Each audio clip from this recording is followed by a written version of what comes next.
네, 정치권에 쏟아진 말들 정리해봤습니다. 먼저 3위입니다. 목동은 손해, 제주도는 대박.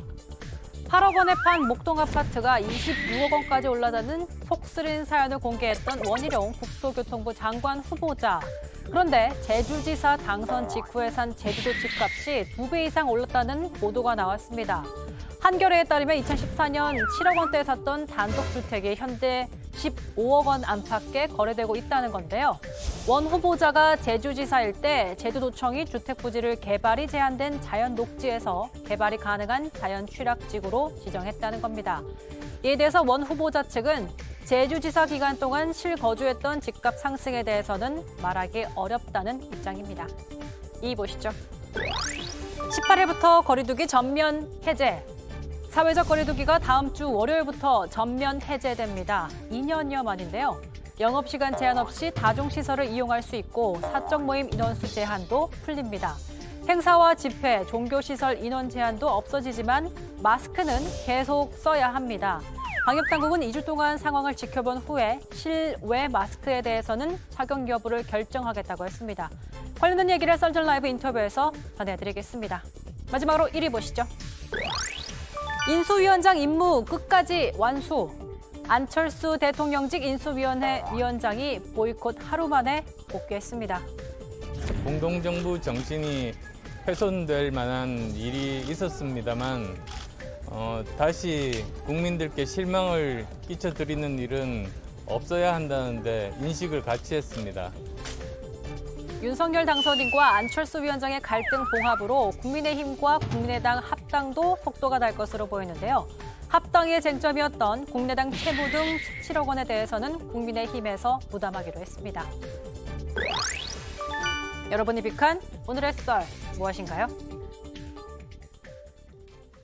네, 강정 아나운서가 오늘 눈여겨볼 뉴스를 소개했습니다. 먼저 하나씩 골라서 얘기를 좀 들어볼까요? 김성애 소장님은요? 인수위원장 임무는 끝까지 완수한다.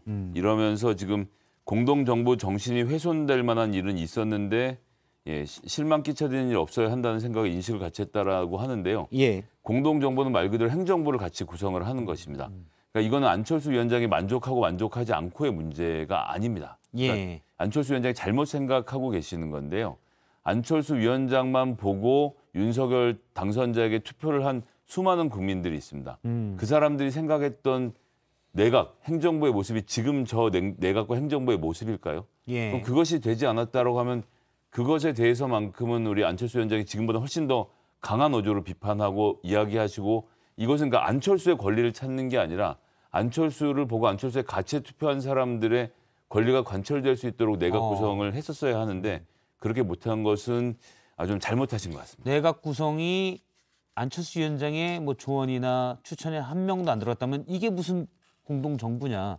그럼 강하게 여기에 반발해야지 그냥 만족하고 다시 밥 먹고 손잡을 일은 아니다라는 말씀이죠. 지지자를 생각하면. 내 만족이 중요한 것이 아니라 말씀드린 대로 국민들이 과학기술 강국을 만들기 위한 안철수의 비전에 동의해서 윤석열 당선자한테 찍었는데 그거 어디 갔느냐는 질문에 대답 못한다면 지금도 세게 지금이 아니라 사실은 2주일 전에도 세게 말씀하셨어야 했던 거죠. 그러네요. 근데 그거 어디 갔어요? 물어보신 대로. 안철수 대표가 인수위원장을 맡고 있는 자체가 공동정부 구성의 시작이에요. 일단 그거는 부인하실 수 없을 겁니다. 그리고 물론 안철수 위원장 계열로 판단되는 분들이 내각에 안 들어가서 그럼 이게 무슨 공동정부냐라고 얘기를 하시는데 사람이 중요하다기보다는 안철수 위원장이 생각하는 대선 때 내걸었던 여러 가지 생각들을 국정 지표에 반영한다고 두 분이 합의를 했잖아요. 예. 그게 진정한 공동정부지. 뭐 장관만 있는 거 아닙니다. 뭐 차관도 있는 거 있고 또 장관급 많은 자리가 있을 텐데 또는 위원회를 만들 수도 있고요. 그런 다양한 방법이 있는데 내각 구성 이거 18자리 하나만 가지고 공동정부의 어떤 틀이 무너진 거 아니냐, 뭐 어떻게 되는 거 아니냐라고 얘기하신 건 좀 많이 성급한 거 아닌가 저는 이렇게 생각합니다. 그렇게 수많은 자리가 있는데 윤 당선자께서 한 4자리만 양보하시고 나머지를 차관으로 이런 걸 채우셔도 될 것 같았다라는 얘기를 또 국민들이 하시겠죠 아무래도. 네. 그런 얘기가 있더라고요. 지금까지는 안철수 위원장이 추천하는 인사들이 하나도 인선이 안 돼서 이 불만이 컸다. 네. 이게 물론 이게 결정적일 수 있는데 다른 얘기가 있습니다. 사실은 국민의힘과 국민의당 합당 과정에서 국민의당이 부채가 선거 과정에서 좀 채무가 있는데 합당하면 이거 정리하고 합당하자. 아니다, 합당하면 당연히 이것도 껴안는 거 아니냐. M&A를 하는데. M&A를 하면 당연히 부채도 떠안고 M&A를 하는 거죠. 요런 것도 걸림돌이 있었다는 얘기가 좀 있더라고요. 그래서 왜냐면 윤당선인의 최측근으로 알려진 이철규 의원이 지금 국회에 파견돼서 이 합당 과정을 도와주기로 돼 있거든요. 그러고 보면 걸림돌이 합당이었나라는 생각이 좀 들더라고요.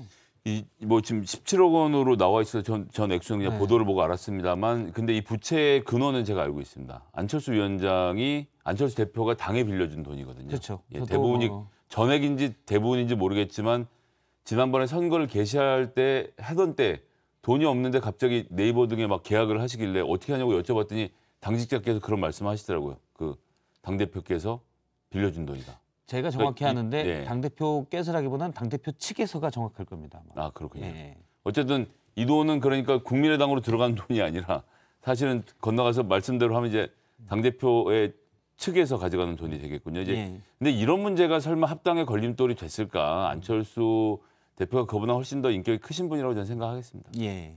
그 당직자들 고용 승계 부분 이런 부분도 많이 지금 계속 이슈가 되고 있습니다. 그렇죠. 어떤 합당을 하다 보면 이 정당이 사무처 직원으로 고용할 수 있는 인원이 정해져 있잖아요. 그런 거기 때문에 국민의당도 어느 정도 규모가 있으니까 그 고용 승계 부분도 있고 말씀하신 17억 부분도 있을 텐데 그것 때문에 공동정부 구성하는 데 있어서 내각 인선이 좌지우지되고 그럴 수준은 아니죠. 대한민국이 세계 그렇죠. 10대 경제국인데. 그렇습니다. 알겠습니다. 네, 윤희석 대변인님은요? 예, 저는 그 18일부터 거리두기 전면 해제한다 이거를 좀 꼽았는데요. 이게 물론 보건 전문가들께서 다 판단을 하셔서 뭔가 거리두기에 대해서 강화했다가 좀 풀었다가 예. 이렇게 하셨는데 이제 거의 뭐 마스크 쓰는 거 빼고는 다 해제가 됐잖아요. 제 개인적으로 생각할 때는 가장 우스웠던 것이 영업 시간 제한하고 그 인원 그 제한 둔 거였어요. 한국처럼 대중교통이 이렇게 발달한 나라에서 예를 들어 지하철을 그렇게 많이 아침에 타는데 예. 그건 그대로 뒀었잖아요. 그런데 어떻게 다중 모임에 있어서 인원수를 제한하고 또 그 영업의 자유라는 헌법상의 어떤 그런 권리가 있음에도 불구하고 시간을 2년 동안이나 그렇게 묶었던가 그 부분에 대해서 아주 막 뭐 밖에만 나가기만 하면 걸린다. 너무 많은 사람들이 걸려서 너무 많이 막 사망자가 발생하는데 이런 상태가 아니었다면 조금 더 이것을 좀 완화해서 좀 유연하게 그동안 적용을 했었어야 되지 않느냐. 그래서 그 측면은 저는 이건 늦었지만 어쨌든 잘 됐다고 보는데 그래도 마스크만큼은 계속 유지된다고 이렇게 나온 것은 잘했다고 예, 저는 실내 생각을 마스크요. 해요. 예. 사실 9시, 10시가 되게 커요. 그러니까 1시간도 앉아 있는다고 무슨 감염이 되겠느냐라고 이야기하는데 실제로 방역당국 역학조사를 돌려보면 9시까지 하면 1차만 끝나고 집에 가는데 10시를 풀면 8시까지 빨리 먹고 2차를 간다는 거죠. 이동할 때마다 확진자의 숫자가 급증을 하고 또 이제 지하철 같은 경우는 사람이 많이 타도 다 마스크를 쓰고 있으니까 괜찮은데 식당에 가면 마스크를 벗고 밥을 먹는 과정에서 감염이 높았기 때문에 했던 것이고 우리가 지금 이제 오미크론이 왔으니까 지금 웃으면서 이런 얘기 하는 거지 이게 지금 델타 상황이었으면요. 아직도 수많은 사람들이 중환자실에 실려갔을 것이거든요. 이제 그런 점 등이 고려돼서 지금까지 버틴 건 이제 백신의 접종률을 높이려고 했던 것이고 고위험군이 안전하게 된 상태에서 이제 풀어서 이제 이런 자유를 누리는 거니까 지금의 이 자유는 2년 동안 우리가 함께 고생해왔던 대가라고 생각하고 거기서 가장 많이 피해를 보신 소상공인에 대한 보상 우리 국민의힘이 꼭 많이 해주셨으면 좋겠습니다. 물론입니다. 네. 예, 사실은 어떻게 보면 우리가 잘 놓치지만 사망자 숫자가 수백 명이고 네. 그렇게 따지면 매일 대형 참사가 일어나고 있는 셈이거든요. 사실 통계에 잡히진 않지만 초과 사망자는 훨씬 많고 그래서 당국이 재정을 좀 더 풀어서 자영업자들은 돌보더라도 방역에 대한 메시지는 확실해야 되지 않나라는 생각도 좀 듭니다. 네, 오늘 두 분 말씀 여기까지 듣겠습니다. 고맙습니다.